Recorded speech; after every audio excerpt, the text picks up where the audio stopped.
পরিস্থিতি, আগামীর নির্বাচন এবং কিভাবে এই জাতিকে একটি নতুন পথে নিয়ে যাওয়া যায় সেই বিষয়গুলো নিয়ে আলাপ আলোচনা শেষে আপনাদের সামনে হাজির হয়েছি। আমরা আল্লাহর কাছে শুকরিয়া আদায় করি। আপনারা জানেন যে এই জুলাইয়ে ছাত্র জনতার একটি সফল গণ অভ্যুত্থানের মধ্যে দিয়ে আমরা দীর্ঘ 16 বছরের ফ্যাসিবাদ হটিয়েছি। যেই ফ্যাসিবাদের আমলে এই দেশের সাধারণ মানুষ, আলেম ওলামা সকলেই নির্যাতিত, নিষ্পেষিত, নিগৃহীত হয়েছে এবং বাংলাদেশ কার্যত প্রতিবেশী দেশের একটি করদ রাজ্যে পরিণত হয়েছিল। তো সেই জায়গা থেকে আমরা মনে করি যে এই দেশের কিছু মৌলিক সংস্কার ব্যতীত যদি আমরা একই পথে চলি তাহলে আবার এই দেশে নানা ধরনের সংকট তৈরি হবে, স্বৈরাচার তৈরি হবে, ফ্যাসিস্ট তৈরি হবে।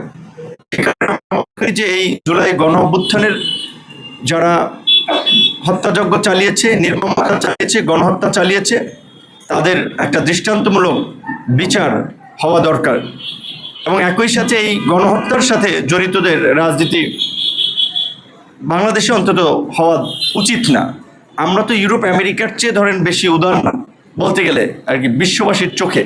সেখানে জার্মানিতে নাৎসিরা কিংবা ইটালিতে মুসোলিনির পার্টির সেটাও কিন্তু নিষিদ্ধ হয়েছিল। সেই জায়গা থেকে আমরা এই গণহত্যাকারীদের রাজনীতি নিষিদ্ধের বিষয়েও আলাপ আলোচনা করে, যারা পীর সাহেবও বলেছে, এবং দ্রুত বিচার যতটুকু সম্ভব সম্পন্ন করা এবং একটা গতি আনা, এই বিষয়গুলোতে আলোচনা করে আমরা একমত হয়েছি।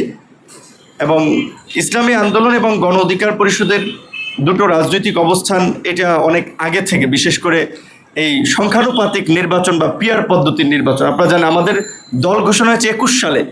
সেই 21 সালে আমাদের 21 দফা কর্মসূচির ঘোষণাপত্রই আছে যে ভারসাম্যপূর্ণ সংসদের জন্য এই সংখ্যানুপাতিক নির্বাচন। এই বিষয়টা আমরা দুই দলই অনেক আগে থেকে একমত, আমরা বলে আসছি এবং আমাদের রাজনৈতিক অবস্থান আমরা এখনও বলে যাব, আমরা এই জায়গায় একমত আছি। একই সাথে আপনারা লক্ষ্য করেছেন যে এই গণ অভ্যুত্থানের পরপরে আমরা বলে আসছিলাম যে ফ্যাসিবাদী আমলে অনুষ্ঠিত স্থানীয় নির্বাচনগুলো যারা ভোট ডাকাতির মাধ্যমে জনপ্রতিনিধি হয়েছে তাদের বিরুদ্ধে ব্যবস্থা নেওয়া দরকার, নির্বাচনগুলো বাতিল করা দরকার।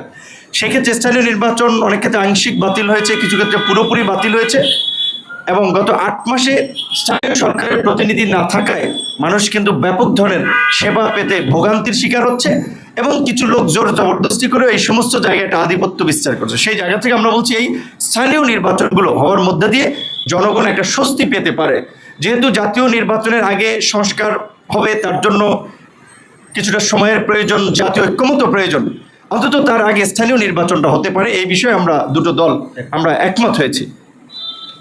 একই সাথে এই বাংলাদেশের যে বিশেষ করে ভৌগোলিক কারণে যে বিদেশি আগ্রাসন এবং আধিপত্যবাদী শক্তি সবসময় রাজনীতির কলকাঠি নাড়ার চেষ্টা করে, সেই ক্ষেত্রে ভবিষ্যতে যেন সেটা না পারে, এই জন্য আমরা আধিপত্যবাদ, আগ্রাসনবাদ ও সাম্রাজ্যবাদ একটি কল্যাণমূলক রাষ্ট্র তৈরির বিষয়ে আমরা একমত হয়েছি, যেখানে ইসলামী মূল্যবোধ বিরোধী, ইসলামী আদর্শ বিরোধী কোনো কর্মকাণ্ডকে আমরা নৈতিকভাবে সমর্থন করব না।